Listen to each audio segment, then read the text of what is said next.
Welcome to Meet Me in Tennessee. I'm your host, Allie, and this podcast is sponsored by the Northeast Tennessee Tourism Association. You can find us online at northeasttennessee.org and on all social media. Today, I have the pleasure to introduce Kayla Nichols.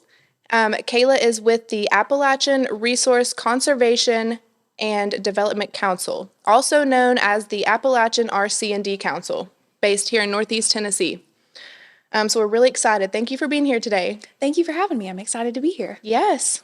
Okay, so let's dive in.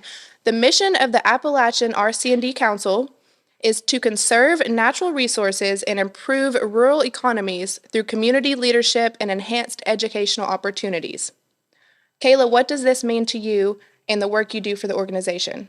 Well, full disclosure, we are in the process of sort of not changing our mission, but narrowing it, making it so that it better illustrates what we do today. So Sure. Our mission right now as it stands is a little bit broad in that, we focus on economic development through the lens of conservation. But a lot of what we do is focused on agriculture. So promoting agriculture, supporting local farmers, supporting the local food system is Sure. really the core of what we do.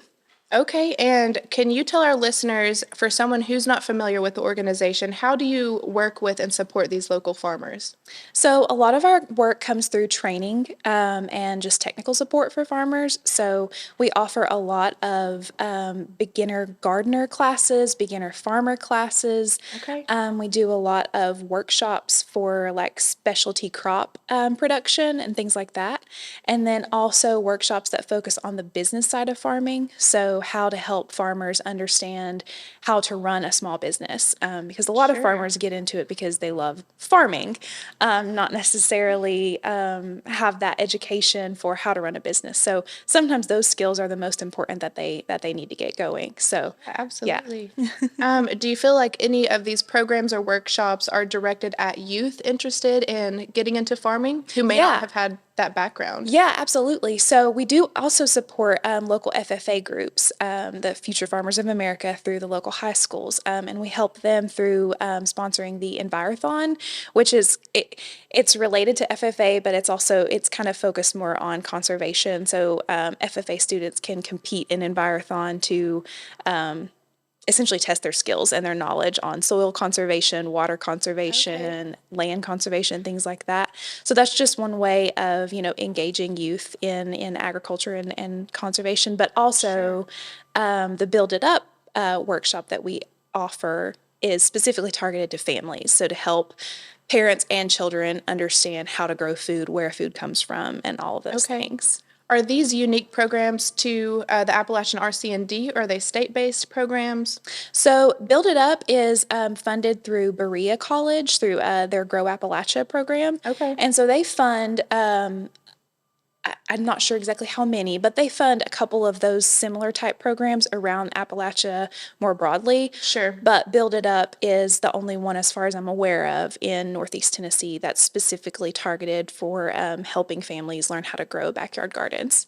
Very cool. And what kind of drives your passion for working in a career at a grassroots level? Well, selfishly, just like, personal fulfillment. Like I've worked in corporate marketing. I've worked in, small business marketing, but for profit. And, I really just found that I needed more, like more personal fulfillment to Looking really, for that purpose. Yeah, exactly. I really needed a purpose in my career. And so I remember like it's been about 6 years. I was in a job that I did not enjoy, and I was just really feeling really lost. And I told my husband, like, why can't I just work somewhere and promote farmers markets? And like at that point, I had no idea that Appalachian RC&D existed. You were manifesting it, and you I didn't even know literally it. manifested it. But that's literally what I got hired to do, was promote farmers markets. So it was really a dream come true. Local food has always been something I've been passionate about, just because it's really, especially in Tennessee, agriculture is really the bedrock of our economy. Absolutely. It's on state seal, and it's getting harder and harder to be a farmer in Tennessee as we lose farmland. And I just think it's really important to our region to conserve farmland and promote agriculture as a, feasible income source for people. Absolutely. I think it's been really cool to watch you grow. Kayla and I went to high school together, and to watch you grow into this woman who's so passionate about her career. It's really cool. Well, you too. Same to you. Thank you. So on that note, with, agriculture in our state seal, how do you feel like your organization helps to contribute to the culture of Northeast Tennessee? That's a good question.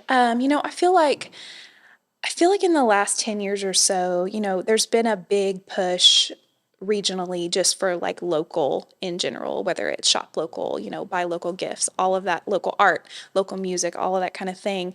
I feel like Appalachia is kind of getting back to its roots in a way where we're like Yes. a little bit more proud to support, our local businesses and things like that. And I think that ARCD does a lot to promote, local farms and local food and add to that.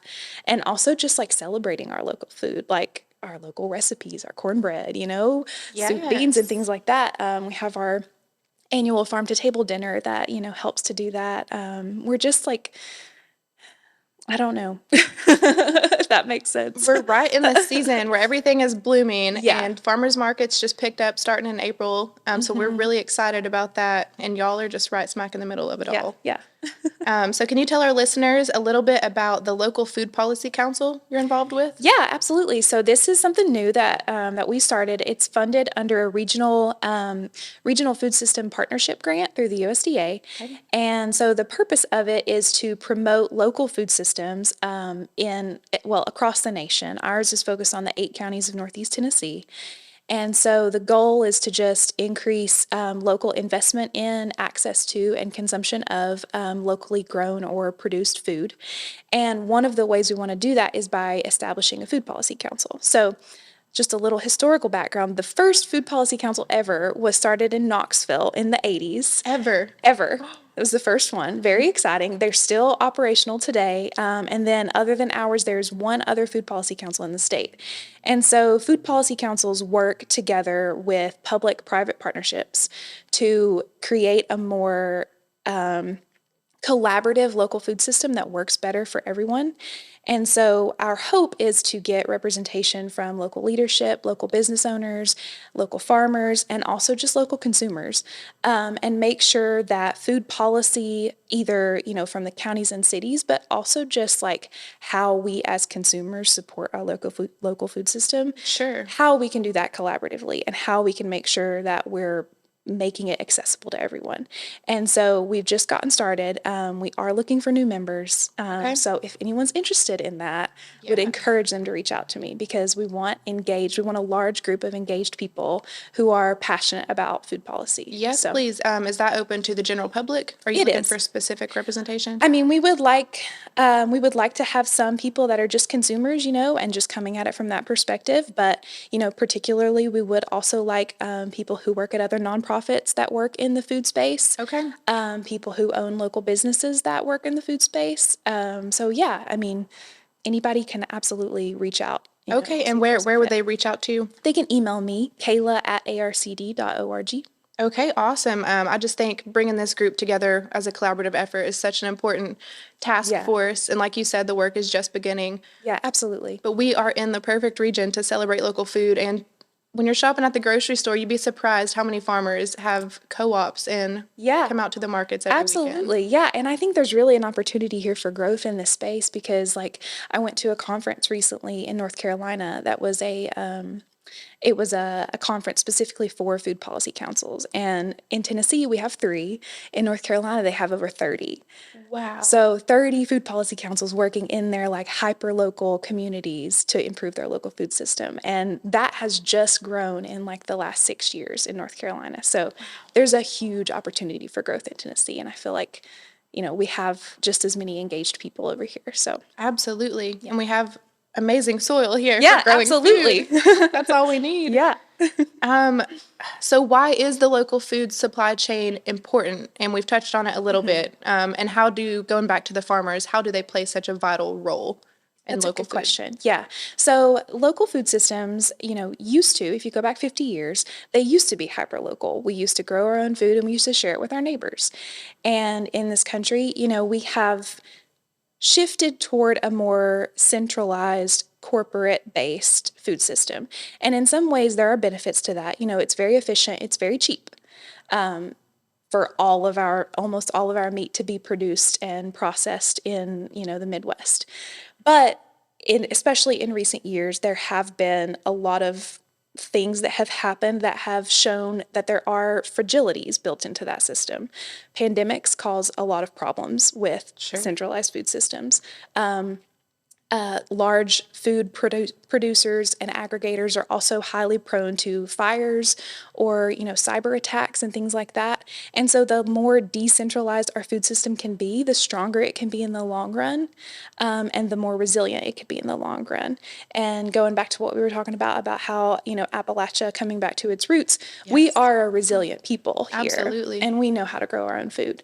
So I think that there's a really good opportunity here for us to kind of get back to that mentality where we're growing the food that we eat. I agree. And again, I applaud the work that y'all do because it's something I'm so passionate about when I'm at the grocery store and I'm looking for meat or produce, not knowing the source. That's just like this huge missing piece to your life and your community. When you know exactly where your food's grown, and again, back to those roots, you can pinpoint the farm it came from. There's just such a comfort in knowing that. Yeah, absolutely. It's wholesome. Absolutely. And I feel like it brings people together. Yes, it definitely does. So with these farmers and the local markets, what is ARC&D's role in, I guess, establishing these markets and helping get this out to the public, like shop local? Yeah, so our role again is a lot of support. We previously held a farmers market promotion program grant, which was a lot of that work in promoting local farmers markets. But we've continued that work in just promoting farmers as a whole in this region. So every year we have the farm tour, which allows local farms to sign up to participate on the tour, and then people can come and visit their farms, learn about what they produce, where they can get their goods, and that sort of thing. Is that open to everybody? It is. Okay. Yes. Yeah, absolutely. So in the past, we had one tour in Washington County and one in Greene County. Okay. And in the last 2 years, I think it's expanded a little bit. It's hard to reach the entire region because we do have such a large region here, and it can be spread out. But, any farmer who's interested, we try to find a spot for them on the tour and make it so that it's still, feasible for everybody to get to those places in a day. Absolutely. But, yeah. I feel like that's such a good idea, though, to get people really out there to see these farmers. Yeah, it really does help. Yeah, it helps them understand, especially for kids, to understand like where their food literally comes from. Yes. Can be really helpful. But beyond farm tour, we also still do. We offer some incentive programs at farmers markets. So we have Pharmacy Fit, Double Up Food Bucks, and Appalachian Pharmacy. And all of these programs just incentivize the purchase of local food. So take Pharmacy Fit, for example. This is a program that will be starting in May, and we've ran it for a couple years now. And it'll be at Kingsport, Johnson City, and Jonesboro.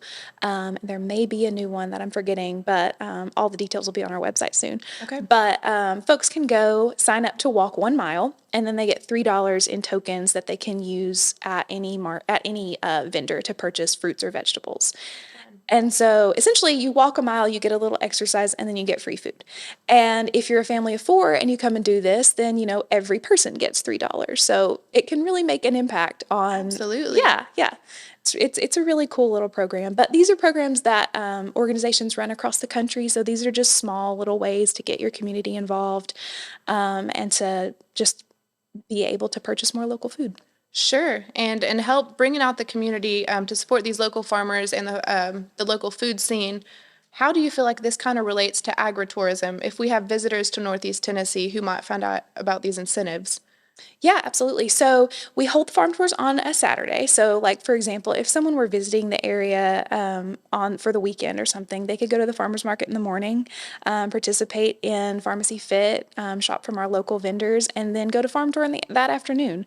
So the way farm tour is set up is it happens after the market, so that the farmers don't have to lose a market day to participate in the tour. So we have had folks come from Western North Carolina, and last year we had folks come from as far as Nashville to go to the tour. So I think it definitely is an agritourism opportunity for, our local farmers. Sure. And do you see any other avenues of agritourism growth, like the farm tour? I feel like people coming from the city, that could be very interesting. Yeah, absolutely. I think a lot of local farms are starting to offer more and more workshops on their own.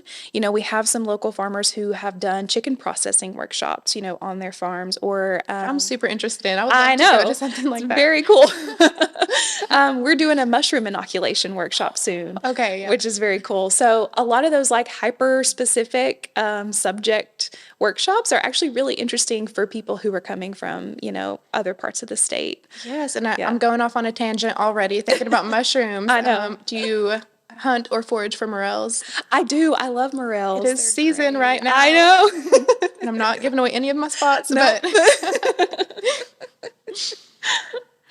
so how could folks get involved both in and out of the immediate community to support the values and ethics of your organization and local food? Yeah, well, in the community, just buy more from your local farmers market. That simple, folks. It really is. Just go to the farmers market.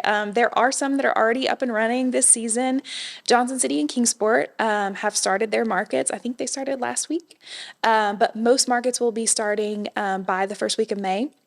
So just figure out when yours is and go participate, especially some of the smaller farmers markets. They don't get a lot of coverage, but like every county in our region has a farmers market. So yes, find every yours and go county. to it. And we have that guide up on northeasttennessee.org as well if you're looking for a place to start. And also, along with farmers markets, co-ops, local farm co-ops. We have several of those. And what's the correct term when they deliver food to your doorstep? Oh, a CSA? CSA, that's what I was looking Yes, for. yes. Do you all work with those at all? We have helped promote CSAs. CSAs were really, really popular for like a while ago, and then they kind of lost a little bit of popularity, and then the pandemic happened, and they've grown in popularity again. So there are plenty of local CSA farms that offer shares each year. I'm a member of the Rain Crow Farm CSA. Love them. They have an amazing, they grow amazing things. It's amazing. And if you're unfamiliar with a CSA, essentially you're buying a share. A lot of them do month to month or even week to week. You're buying a share of a local farm, and they will deliver seasonal produce right to your door, or you can pick it up at the market. It's delicious, and it's convenient, and it's consistent. Yes. And really, there's no reason not to try it out. And it forces you to eat more vegetables because, I have already, like, if I know that I've already paid for these vegetables that are coming to my house, then I'm going to plan my menu around them, and I'm going to make sure that I use them, and that makes me eat more veggies. So, yeah. And it's seasonal, so each season you have something different. It encourages you to try new recipes at home, which I found really fun during the pandemic. Absolutely. Yes. River Creek Farm is another great one. That's local to Limestone. And you can check them out online as well. So, Kayla, if you could share just a couple minutes of advice about how someone shops for their produce or meats and how they could start supporting local, what would your advice be? Yeah, so I think my best advice would just be to like explain kind of how I shop, if that's okay. Yeah, absolutely. Okay. So, and I mean, this does change. It's not, in a lot of ways, I am privileged in that I have a lot of time. I am not a parent. It's just me and my husband. So I do have a lot of time to plan out our menu. And I understand, that parents are not going to have that liberty to plan a menu and shop at 3 different places, but. Sure, but it's different for everybody. It is. It's different for everyone. So what I do is I will plan out our menu for the week. We shop weekly. And so each Friday I will make a grocery list, and I'll base it on what we're having for breakfast, lunch, and dinner. My husband and I both meal prep our breakfasts and lunches, so we're a little bit nerdy in that aspect. But so we know what we're having every day. And the comfort in that must be wonderful. It's great. You're inspiring me right now. Yeah, so I'll make our grocery list, and then first I shop our kitchen. So I cross off any things that we already have. And then I put Shop your kitchens. Yeah. That's a great tip right there. Shop your kitchen, Okay. because if I don't, then I buy 5 boxes of spaghetti that I already have. So shop your kitchen first. Then I clean out the fridge, because a lot of times there's a lot of stuff that's bad in there, and I throw that away. So anyways, then I'll put a star beside the things that I'm going to buy at the farmer's market. So we grocery shop on Fridays, farmer's market on Saturday. So I'll star all of the veggies and things that I plan to get at the market the next day. And then we'll go and buy all of our pantry items, things that I know I'm not going to find at the farmer's market, from our local grocery store. And then the next day, either it's coming in my CSA, which I pick up on Saturdays, or I'm buying it from the farmer's market. So Sounds like you have it down to a T. I swear. I'm taking notes like, right now. I really am. every week. I'm a routine person, so. Absolutely. And getting into a routine with your food shopping, I feel like that's where you start and end your day is with food. So it is. thank you for sharing that. Yeah, absolutely. Are there any other little tidbits you'd like to throw in about how someone could? I mean, I think you've covered all the ground. I mean, one good place to start is to look at websites that talk about the seasonality of food, so like just developing a better understanding of what's in season when around here can help you as you try to plan to shop more locally, because, not everyone understands that, you can only get fresh tomatoes at a certain time of year, you know? And I mean, it's important to kind of develop that understanding as well. That can be really helpful. Do you all offer any kind of resources or workshops coming up on the seasonality of produce like that? So we have some of that built into our Build It Up workshops.